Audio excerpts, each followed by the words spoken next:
I bought a house. Oh my God, I can't believe I did it. I bought a house. I bought a house. I bought a house. Oh God. I'm so happy. I did it. Oh my God.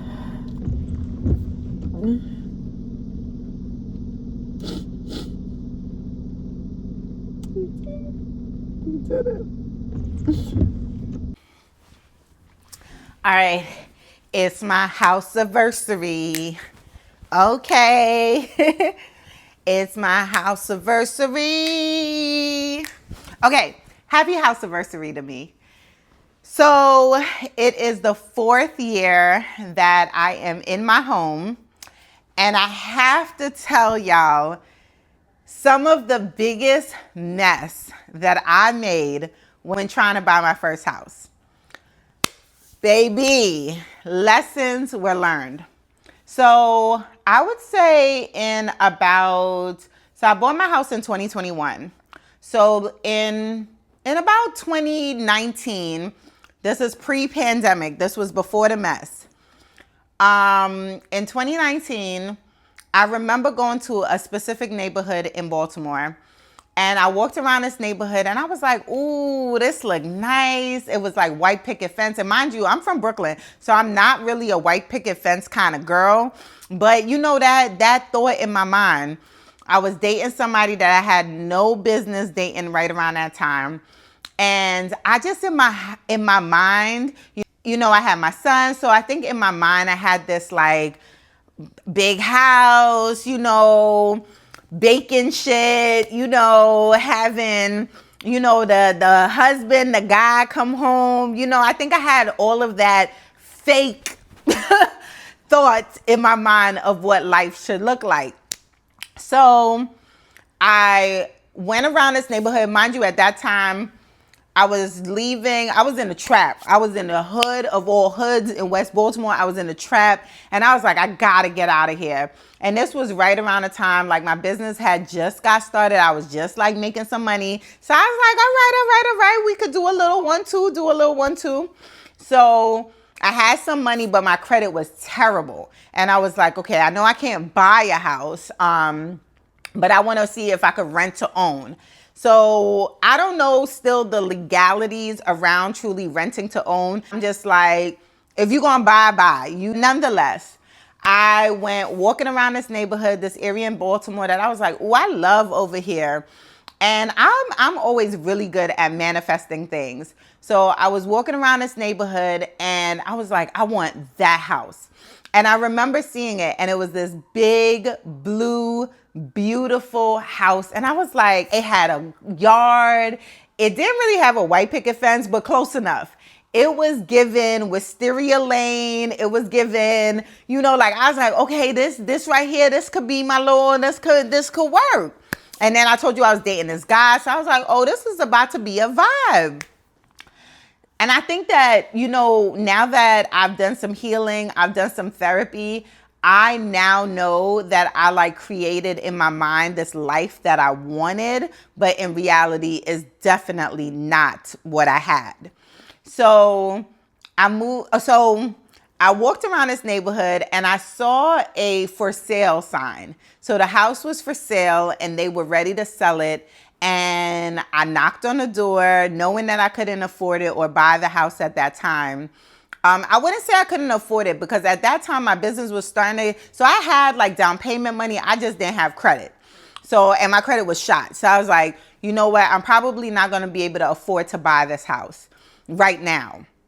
So I went, knocked on the door, and the people happened to be home.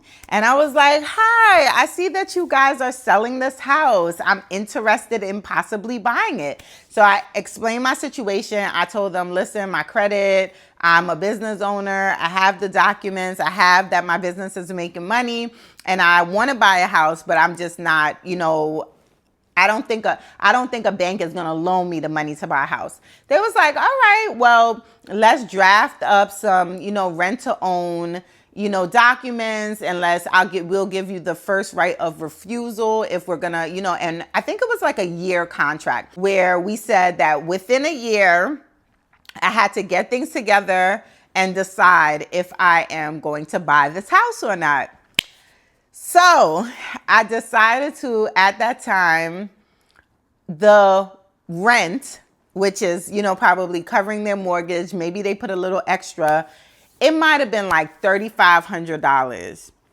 Please tell me why my single mother self with my son, just us in this humongous house, was now renting and paying the mortgage. It was like $3,800. Something I should not have been doing at all. I was paying rent for this couple's house and renting their house, realizing that I'm probably not going to be able to buy the house. Not just because my credit and stuff wasn't together and it's not going to take you 12 months to get it together, but mainly because I also didn't love the house. The house was more a traditional style house. It was blue. It was, it had wood floors, but it was an older home. This just wasn't my house. It wasn't a type of house that I would run to and actually buy. I love the couple. I'm grateful for them for even giving me this like test opportunity to see if this house was something that I wanted to do. But I feel like it was so stupid of me to rent these people a house. I'm basically paying their mortgage, maybe giving them a little extra. The house had like older and, they had a, what is it called? They had a radiator, so they had oil. They had all kinds of shit that I had to pay extra money to keep the upkeep of this house. A mess. Wrong financial decisions. So at the end of like the 12-month period, I, of course, said I'm not buying this house. I was evaluating it. Me and dude broke up. I moved. I wanted out of the house. I wanted nothing that reminded me of him, baby. And that was in this house. So I was like, I'm done. It was just dirty. Like the actual, not my house. It was like these, not my house. But the actual, I'm not gonna say it's the projects, but it was giving people and yelling out barbecues happening in the quad and the. You gotta buckle down and sacrifice. I wish I said that to myself opposed to going into the blue house. I wish I told myself, you gotta buckle down, and I probably would have been, but everything in due time, all the lessons, all the mess is for a reason.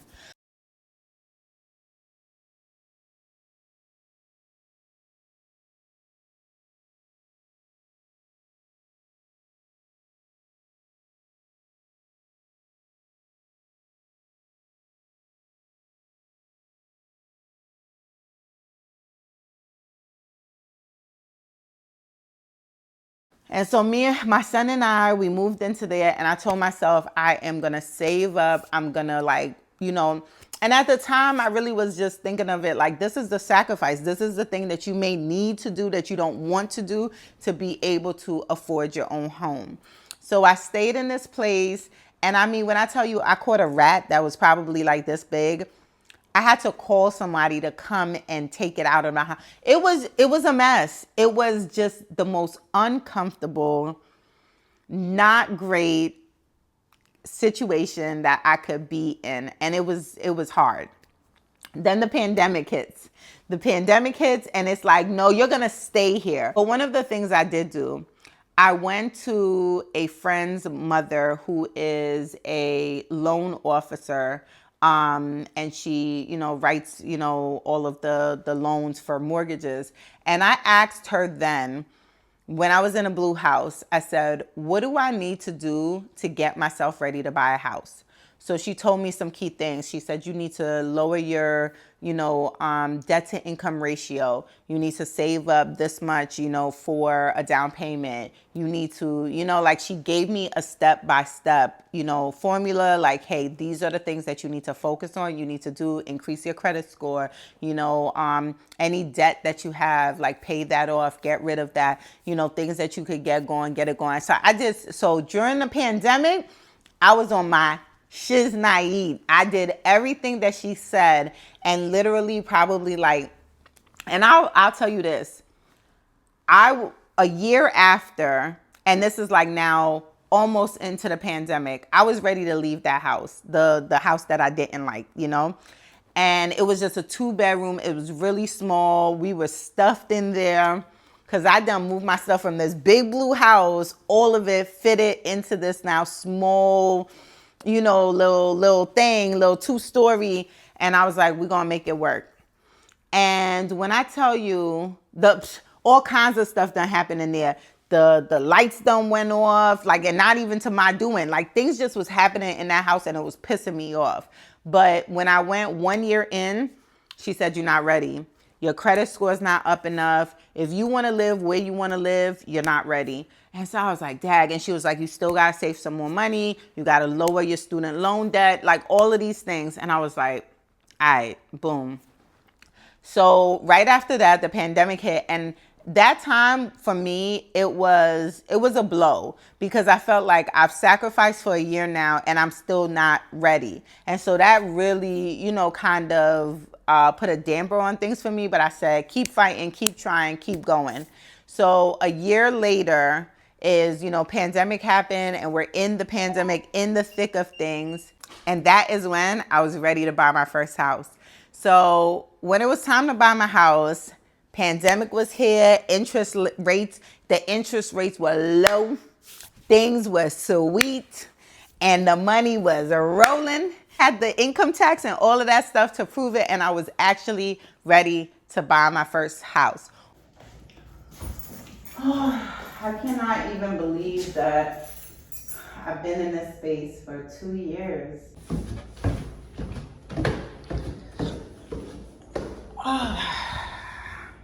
Our living room, I even, I put all chandeliers and lighting into all the rooms. And then, our little kitchen, man, it got some mileage on it. It did what it was supposed to do. Well, I'm saying bye to this chapter in my life. And, I was definitely grateful. This taught me a lot of lessons just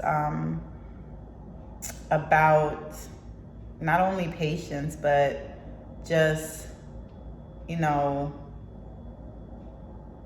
giving myself the time that I truly needed to evolve within my business, within myself, and prepare. I think that is truly some of the things that I learned during this time at this space. Today, this is it. It's about to be my last day in this space.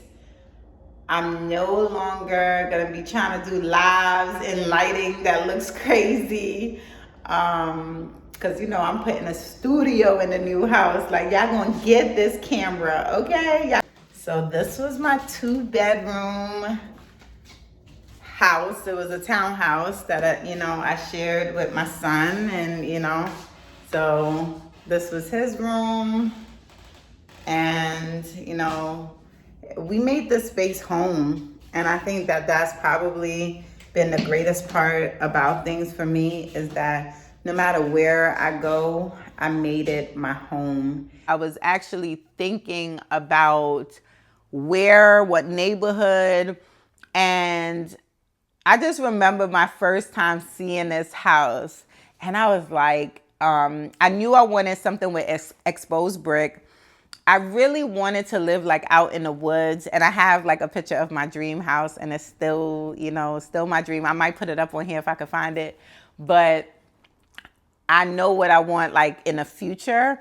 And that's something I will say that is a lesson too. Sometimes we know what we want here and we're not there yet. We're like here, so like the life that I may have visioned even then and what my first house would look like is not like my long-term goal of what I want a house to be. It's, it's my 5-year goal, not my 10 to 15 year goal. And so I think it's important to, for your mind to know and differentiate that, because I think sometimes we think like, oh, I'm ready for the big dog, and really you right here, sis, you're not ready for all of that yet. So I ended up buying, this house, and I'm still in love with it. It's a beautiful home. I've definitely made it from a house to a home. It feels like full, but it's beautiful. It's everything I really asked for and wanted in a home. And I'm grateful that I had to go through the mess of the blue house. I had to go through the mess of the projects damn near to now be where I am. I love my block. I love my street. I love my neighbors. I love everything about my house. I still love. So it's 4 years since I've been in here, and I really wanted to tell the story of how I went from, a mess to now this. So I think a lot of times we think that this journey is just going to be a straight line, and I'm here to tell you it's not. You're going to make a lot of mess in the process. I'm going to do something big for us today, okay? Mm-hmm. All right? So wish me luck. Mm-hmm. Wish me luck! Mm-hmm. Swallow that one and wish me luck. All right, well, you won't get half. That's it. Forget it. You're so silly.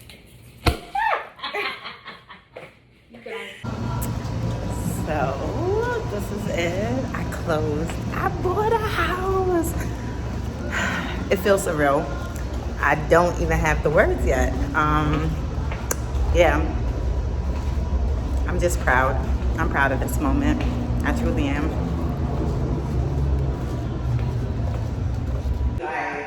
It's giving the shop photo. We need to recreate that. So we got the couch going here. Okay.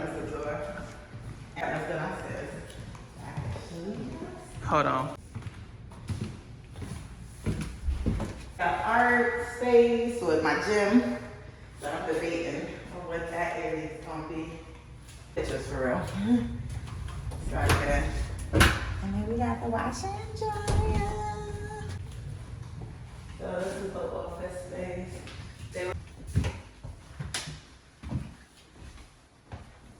So this is the guest bedroom. Okay. You got your own. It's the. That'd be real cool if it backs around. The stuff is out. So I don't think the closets are big enough. So I want this to be my closet. Mm-hmm. Yeah. And then. Did you get a little love seat or something over here? What you doing? Probably or a big mirror. Mine or not. Do it. I believe it was or not. Men will handle a woman that's like 40, 50 different. I already did this. If you like my mess or my message, click the icon to like, comment, and subscribe.